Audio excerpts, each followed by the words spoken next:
Learn all must-know glossary terms for CompTIA Security SY0-701. Part 5. Organized crime. A centrally managed criminal business operation run by people whose main goal is financial profit. Owner. A senior executive or department leader who is responsible for a specific dataset or system inside the organization. Ownership.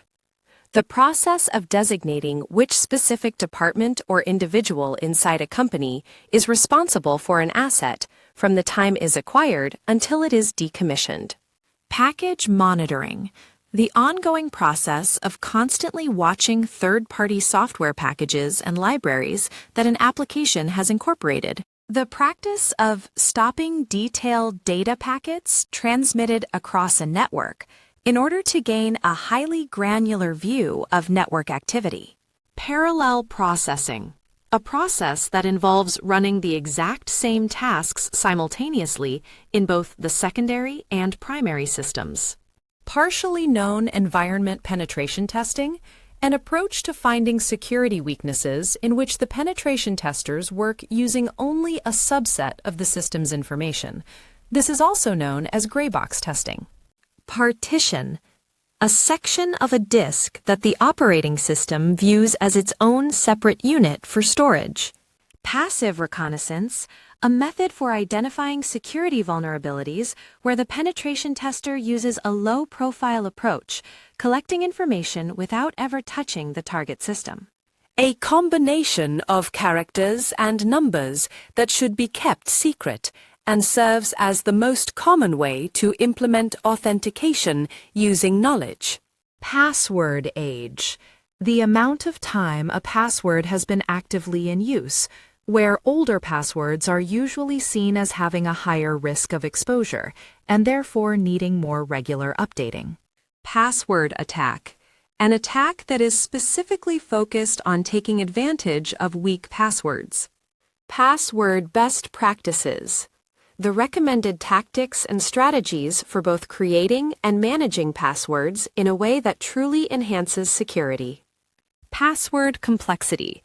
The inclusion of various types of characters in a password, such as symbols, numbers, and both uppercase and lowercase letters, designed to increase how unpredictable the password is. Password concepts. The guidelines and practices that ensure the creation of passwords that are secure and strong, which protects both user access and authentication. Password expiration.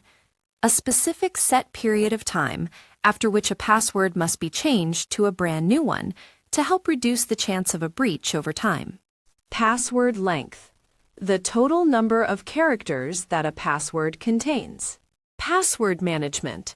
The process of following and implementing proper procedures for strong passwords, which ensures the ongoing strength and integrity of an organization's security posture. Password manager.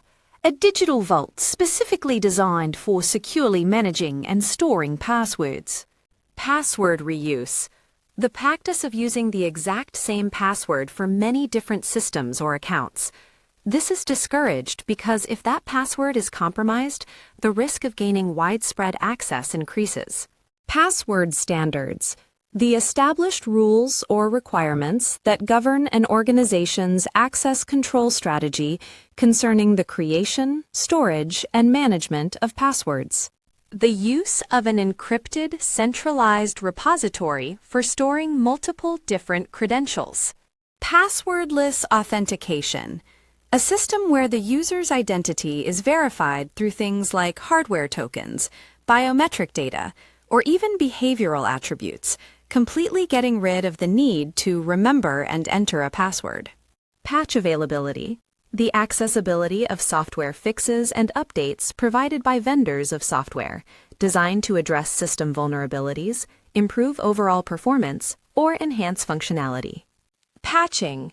The process of applying updates specifically to software components in order to fix vulnerabilities that are already known. Penetration testing. This is testing designed to look like real attacks. It helps find weak spots or potential vulnerabilities in a system, a network, or an application. This is the way we give users, groups, or system processes specific access levels or certain kinds of activities within a digital setting. Permission restriction. This is simply a limit placed on what activities certain people are allowed to perform within a system or network. These are the specific rights that have been clearly set up to allow actions to be performed on a system. Philosophical political beliefs. These are views held deeply by someone, relating either to philosophical concepts or to political ideologies. Phishing. This is an attempt to get private information by using fraud. These controls help manage who accesses an organization and are often seen as the first line of defense, much like a firewall protects a network. Putting in place secure physical access methods is very important. This includes secure entry to buildings and equipment and tracking and watching everyone who enters or leaves. Physical isolation. This means keeping different parts of a network separate by using distinct physical pieces, such as dedicated hardware firewalls, switches, or cables. Physical penetration testing. This is a specialized type of assessment focused on the actual devices connected to how secure an organization is. These are rules or established needs put in place specifically to safeguard an organization's physical assets, which include its buildings, its people, and its hardware.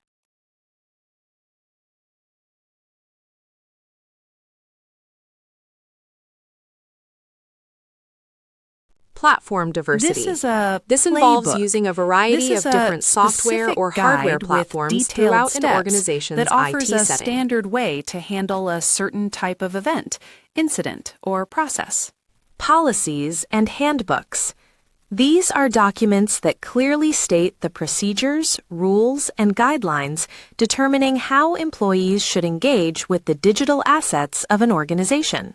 Policy. These are the rules that guide how AI systems are used and how they are kept secure. Policy administrator. This is the person who is key in guiding what the policy engine does. They are in charge of creating and overseeing the policies that determine how people can access network resources. They establish conditions based on things like who is asking, what resource they want, the security level of their device, and other important information. This is the Policy Enforcement Point, PEP. This is the specific location where the policy engine's decisions are actually put into action. It is a piece of the network, perhaps a router, a firewall, or a switch, that actively enforces access control policies. If someone tries to reach a network resource, the PEP uses the policy engine's decisions and the rules set by the administrator to either allow or block that access. This is a policy engine. It's a crucial element in the zero trust architecture and the data plane. Its job is to make choices right now about access requests using the rules defined by the policy administrator. This includes figuring out which network resources a user can access, under what specific circumstances, and how that access needs to be tracked and recorded. This is a system that allows or blocks access to network resources using rules that were set up beforehand. These rules take many things into account, like what the user's job is, the kind of data they want, and how secure the device making the request happens to be. This is an endpoint for connection, where services on a network are able to take in data. This means using specific protection mechanisms that function like gatekeepers, overseeing the connection process according to established standards and policies. This is the act of choosing particular entry and exit spots, known as ports, within a network for moving data traffic. This is how much electrical energy is used by a device, a system, or a network while it is running. Power management. This refers to supplying, controlling, and using electricity effectively to guarantee that a facility runs without interruption, focusing especially on the data center within an IT setting. This is the preparation stage in the NIST incident response process, where all the necessary parts for handling an incident effectively are identified, bought, or made. This is the way we protect and keep evidence safe, starting from the time we first recognize it all the way through to the end of its intended use.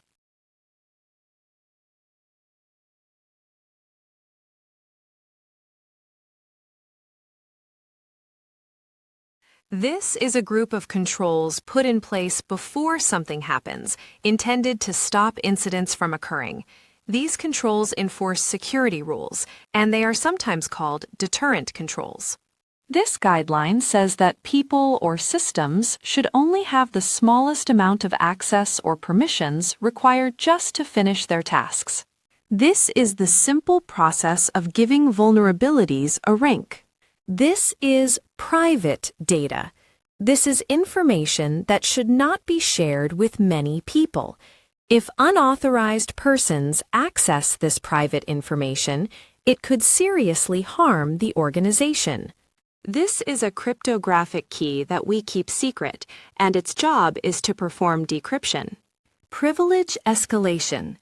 This means taking advantage of a mistake or design weakness in an application to get higher access to resources that are typically restricted. This is a system that lets you manage access to privileged accounts from one central location. This is how likely a particular risk is to happen, which is often shown as a percentage. Procedures. These are the specific, detailed instructions for putting policies and standards into practice inside an organization. This is the entity that handles personal data when they are working on behalf of the controller.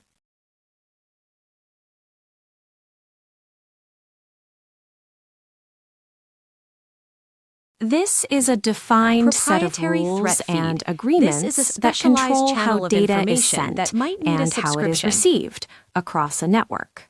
Protocol selection. This is the process of picking the right communication standard for how data will be exchanged within a network. This is provisioning. This is the process of creating a user account, giving it the required settings and permissions, which allows that person to interact with different resources inside the network. This is a network device acting as a middle layer between clients, which are typically on a local area network, and the servers they want to reach, which are generally out on the internet. This is information that is openly available and can be accessed freely without causing any harm or risk if it is exposed. This is a public key. This is a cryptographic key that you can share publicly, and its purpose is for encryption. This is a public key infrastructure. This is a framework that oversees digital keys and certificates, made up of hardware, software, formal policies, and established procedures. This is an assessment where numeric values are assigned based on how likely a risk is to happen and what impact it might have on the network or system. This is an assessment where we measured risk specifically by using numbers.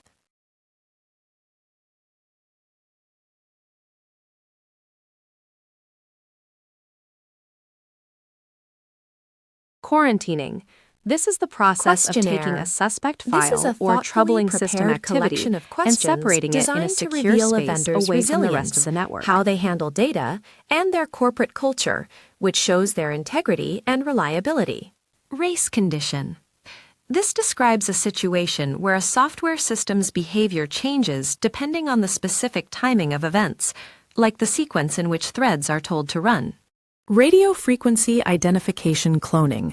This is a type of attack where someone duplicates information taken from an RFID tag, like a tag used in a payment system or access card.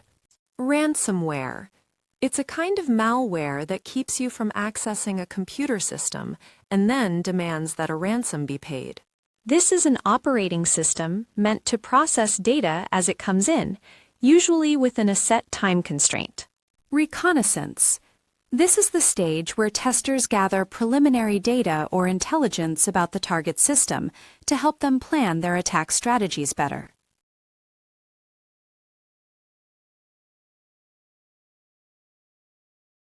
Recovery.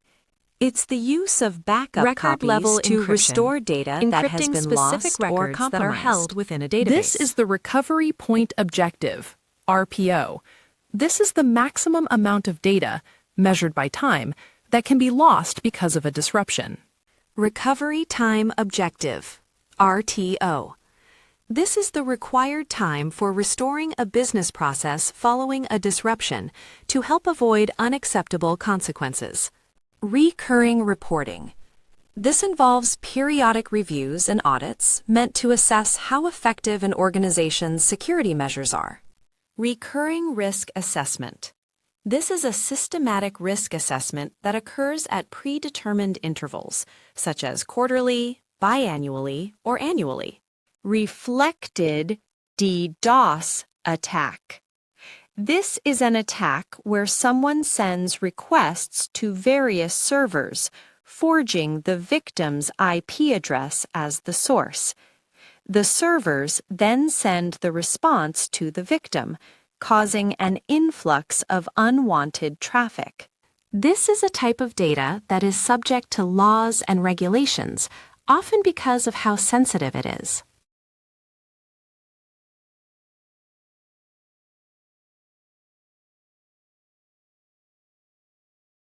Regulatory audit. This is a type of external audit that is required or mandated by law or by industry standards.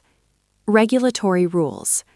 These are rules that dictate how an organization must handle various data types, conduct transactions, and interact with consumers. Or an application from a location outside the organization's physical premises. Removable device. These are threats involving risks associated with transmitting or carrying malware through removable devices, such as USB drives, external hard drives, or memory cards.